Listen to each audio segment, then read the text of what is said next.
Good afternoon everyone, this is Saurabh Bhairao. I am here on behalf of SRV SEWA, which is a social organization based in India at Vidya Sagar School, Indore, India.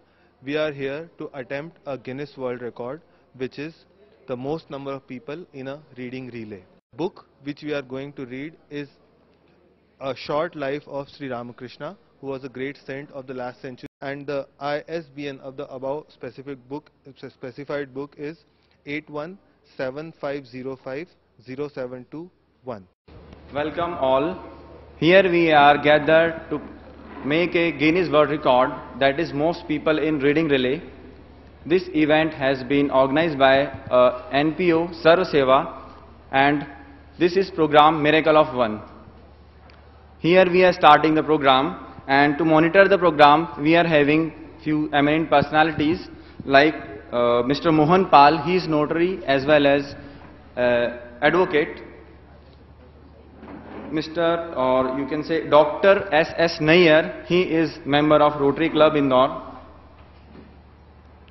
Mr. Deepesh Chokse, he is social worker as well as head of Child Helpline in Indore. And we are very thankful to Joshi sir, who is the principal of Vidya Sagar School, as well as Sunil sir. They are also witnessing. So now we are starting the program under Miracle of One, most people reading relay.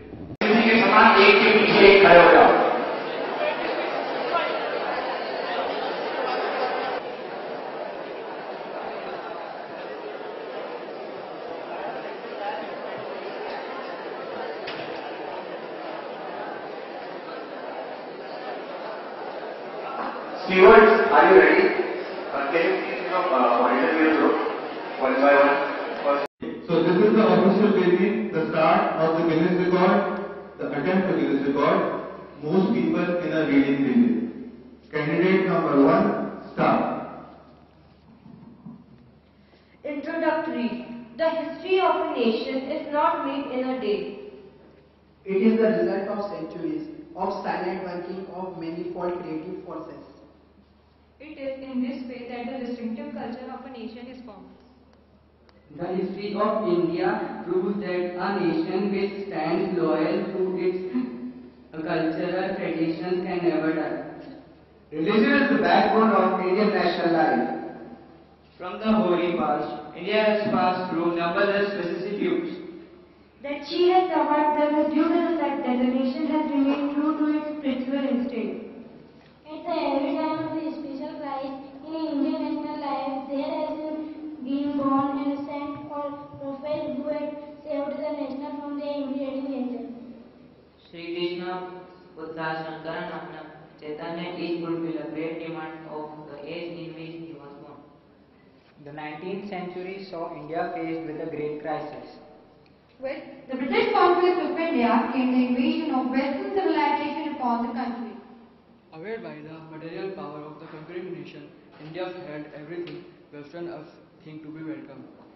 In the meanwhile, Christianity, one of the greatest proselytizing religions of the world, began to work silently for a thorough cultural conquest of the land.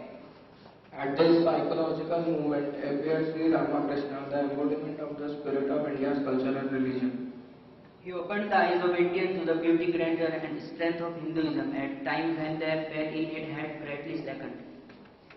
His life stood as a bulwark against those alien forces which attempt to undermine the spirit of Indian civilization. Shri Ramkrishna was born not only to save Hinduism from a dire calamity, but also, as it were, to resuscitate all faiths. As a result of his having practiced other religions besides his own and directly experiencing all be true, any man belonging to any religion will find his faith in his own system stand. Brother, what shall I do with a mere bread-winning education? Was the spirit reply of the boy? I would rather acquire a wisdom which will illumine my heart than getting which one was satisfied forever. Ramkumar could hardly understand the full import of this laconic answer, as he was quite ignorant of the phenomenal mental transformation of this wonderful boy, who now more than ever realized that he was born for purposes different from those of the ordinary run of men. puzzled to hear the statement pointed back from his youngest brother. All his arguments to prevail upon the boy to pursue his studies with zeal and enthusiasm proved fruitless.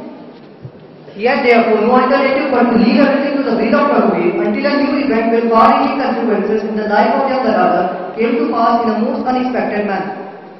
In the temple garden of Dakshineshwar, at that time there was living in Calcutta a rich widow of great beauty named Rani Ratna. In 1847, she spent a fortune to found a temple to the great goddess Kali on the eastern bank of the Ganga at Dakshineshwar, which is 4 miles to the north of Calcutta. In the midst of rectangular paved courtyard stood the vast temple of Kali, the sovereign deity, and another dedicated to Krishna and Radha. Both were connected by an open terrace of the Ganga between a double row of Shiva temples. In addition to the temples, there were a spacious building hall, rooms for the temple staff, 2 concert rooms, and quarters for the Rani's son. There was besides a beautiful garden with 2 tanks and large banyan tree which play a great part in Shri Ramkrishna's life. I tried to do so.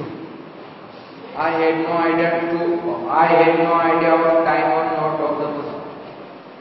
Then my entire interval came down to the lower plane and I had a faint idea of home. A shudder of pain would pass through me at the thought that I was going mad. Standing before a mirror, I would put my finger into my eyes to see if the eyelids would close, but they would not. Horrified, I would often burst into tears and pray, Mother, is this the result of prayer and totally surrendering myself unto thee? Ah, thou hast visited with me, O fair deceased. Okay, so we just finished 3 minutes. We just attempted the Guinness World Record. We had 352 students reading the book, A Short Life of Sri Ramkrishna. I just like to tell Guinness that we are going to send you all the credentials as soon as possible, all the videos and documental credentials. Thank you.